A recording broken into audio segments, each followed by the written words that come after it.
Article 370 हटने के बाद पहली बार जम्मू कश्मीर में हुए विधानसभा के चुनाव ने कामयाबी का जो इतिहास लिखा है वो सदियों तक याद किया जाएगा। इतिहास में ऐसा पहली बार हुआ है जब घाटी में चुनाव के समय न कोई बवाल हुआ, न कोई हिंसा हुई और न ही एक भी गोली चली। बीजेपी भले ही जम्मू कश्मीर में सरकार नहीं बना पाई हो, लेकिन कश्मीर में सफलतापूर्वक चुनाव कराकर उसने दुनिया भर को यह संदेश दिया है कि जम्मू कश्मीर के लोगों ने प्रचंड बहुमत से भारतीय लोकतंत्र पर मुहर लगाया है।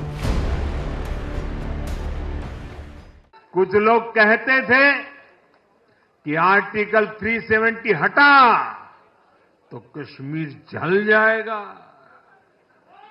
लेकिन कश्मीर जला नहीं, कश्मीर और खूबसूरती से खिला है, खिलाया है। आज पहली बार प्रशासन के हर स्तर पर, फिर चाहे वो विधायक हो, बीडीसी हो, डीडीसी हो, हर स्तर पर अब जनता द्वारा चुने हुए प्रतिनिधि काम करेंगे। हमने जम्मू कश्मीर में संविधान की स्पिरिट और उसकी मर्यादा की पुनः प्रतिष्ठा की है। बाबा साहब आंबेडकर को इससे बड़ी श्रद्धांजलि क्या होगी। 42 सीटें जीतकर नेशनल कॉन्फ्रेंस भले ही जम्मू कश्मीर में सबसे बड़ी पार्टी बन गई है, लेकिन जम्मू कश्मीर के लोगों ने वोट बीजेपी को जमकर किया है। वोटिंग प्रतिशत में नेशनल कॉन्फ्रेंस भी बीजेपी से पीछे ही है। लिहाजा 10 सालों बाद जम्मू कश्मीर के चुनाव में बीजेपी वोटिंग प्रतिशत में सिकंदर बन गई है। चुनाव आयोग की वेबसाइट के अनुसार बीजेपी को सबसे ज्यादा 25.64% वोट मिले हैं, जबकि नेशनल कॉन्फ्रेंस को 23.43% वोट मिले हैं। वोटों की गिनती के अनुसार देखें तो बीजेपी को 14,62,225 वोट और नेशनल कॉन्फ्रेंस को 13,36,147 वोट मिले हैं।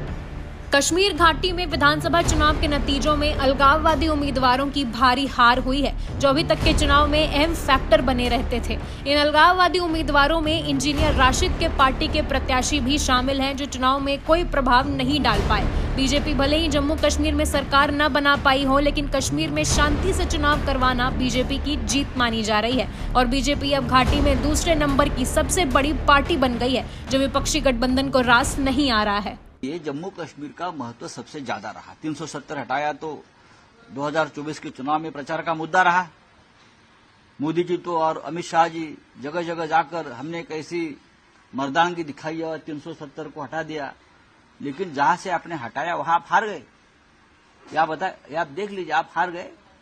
जम्मू कश्मीर में हम इसलिए जीते कि वहां इंडिया गठबंधन चुनाव लड़ रहा था, उमर अब्दुल्ला जी के या डॉक्टर फारूक अब्दुल्ला जी के नेतृत्व में।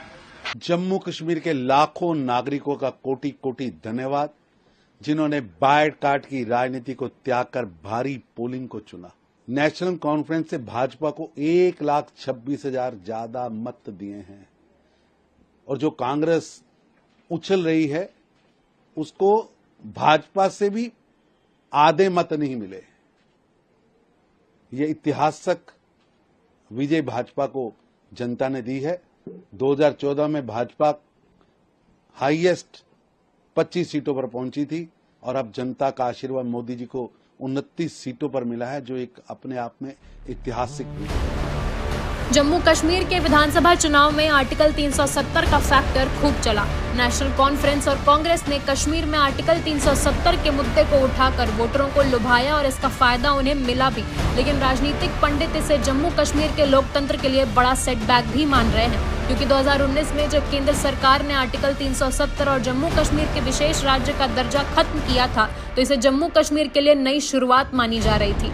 विकास, सुरक्षा, नई नौकरियों के साथ नए कश्मीर बनाने की नींव भी रखी गई थी, लेकिन चुनाव के नतीजों में आवाम का फैसला कुछ और ही दिखा, जिसके पीछे की वजह नेशनल कॉन्फ्रेंस और कांग्रेस का वो वादा ही माना जा रहा है, जिसमें वो बार बार कहते रहे कि वे घाटी में दोबारा 370 लागू करेंगे। तो अब सवाल उठता है कि जिस 370 को हटाने में सालों लग गए, क्या उसे इतनी आसानी से वापस लाया जा सकता है, या विपक्षी गठबंधन ने महज चुनावी फायदे के लिए यह एजेंडा चलाया? तो इसका जवाब आप संविधान की गहरी समझ रखने वाले विशेषज्ञों से सुनिए। सुप्रीम कोर्ट ने इसको लेकर के अपना स्पष्ट नज़रिया स्पष्ट कर चुका है कि अब जो है धारा 370 किसी भी कीमत पर जम्मू कश्मीर में वापसी संभव नहीं है। अगर इसका कानूनी पहलू देखा जाए तो इसके लिए संसद के दोनों सदनों में 2/3 बहुमत के अलावा पूरे भारत के 50% विधानसभाओं से इसे पारित कराना होगा, जबकि फिलहाल ऐसा मुमकिन नहीं है। अब यह सबसे मज़ेदार बात यह है कि राजनीतिक दल किस तरह चुनाव के दरमियान अनर्गल बयानबाजी करके जनता को भ्रमित करते हैं और अपने पाले में वोटों की लामबंदी करते हैं। यह जम्मू कश्मीर में स्पष्ट रूप से देखा गया, जबकि यह अच्छी तरह से विपक्ष को भी पता है कि धारा 370 की वापसी संभव नहीं है। जो 370 को हटाने की बात कही गई है, यह पूरी तरह से पब्लिक को बेवकूफ़ बनाने की एक कवायद है और कुछ नहीं। 370 को लागू करना या हटाने का अख्तियार केवल और केवल संसद को प्राप्त है। किसी दल के बहुमत प्राप्त कर लेने से उसे ये अख्तियार नहीं मिल जाता है कि वो विधानसभा से कुछ करके 370 हटा सके। मोदी सरकार ने वादा किया था कि जम्मू कश्मीर को अलग थलग पड़ने नहीं दिया जाएगा। सरकार बहुत पहले से ही कहती भी रही कि जम्मू कश्मीर में चुनाव जल्द ही हो। सुप्रीम कोर्ट के आदेश के बाद जम्मू कश्मीर में सरकार ने जल्दी से जल्दी चुनाव भी करवाए। सरकार चाहती तो कानून व्यवस्था का हवाला देकर चुनाव पर रोक भी लगा सकती थी, पर सरकार ने अपना वादा पूरा किया, वो भी तब जब सरकार जानती थी कि चुनाव के लिए उनकी पार्टी की तैयारी पूरी नहीं है, और ये नतीजों में दिखा भी। जम्मू रीजन में पहले की तरह ही बीजेपी को बढ़त मिली, लेकिन कश्मीर रीजन के नतीजे उसके मुताबिक नहीं आए। जम्मू रीजन से इस बार बीजेपी को 29 सीटें मिली हैं, जबकि कश्मीर रीजन से एक भी सीटें नहीं मिली। जम्मू रीजन में जब सीटें कम थी तब भी बीजेपी कई चुनाव से लगातार 25 से 26 सीटों को जीतती रही है। जम्मू रीजन में जब सीटें बढ़ाकर 43 कर दी गई तो बीजेपी 29 सीटों पर ही जीत दर्ज कर पाई। मतलब साफ है कि विपक्ष ने आर्टिकल 370 को लागू करने का जो दांव चला वो सफल रहा।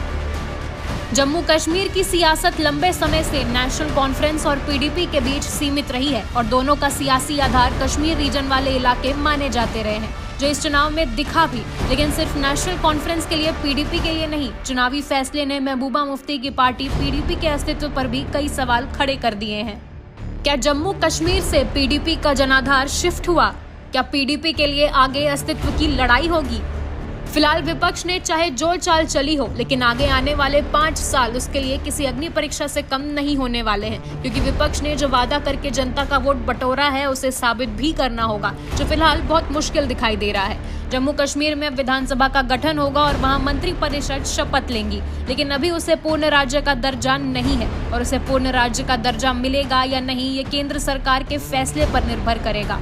लिहाजा इसकी वजह से गठबंधन सरकार अपने फैसले कैसे लेगी ये देखने वाली बात होगी।